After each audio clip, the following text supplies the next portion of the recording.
أعوذ بالله من الشيطان الرجيم بسم الله الرحمن الرحيم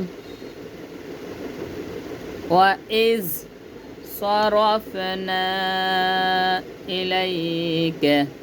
إليك نفرا من الجن يستمعون القرآن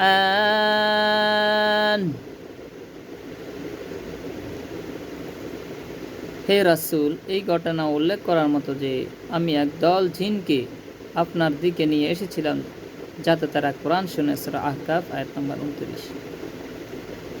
পবিত্র কোরআনের জিন সম্পর্কিত এই আয়াতটি আজকে তেলাওয়াত করলাম। এরকম আরও অসংখ্য আয়াত আছে। আল্লাহ তাআলা আমাদেরকে উক্ত আয়াত থেকে আমল করার তৌফিক দান করুক। আসসালামু আলাইকুম।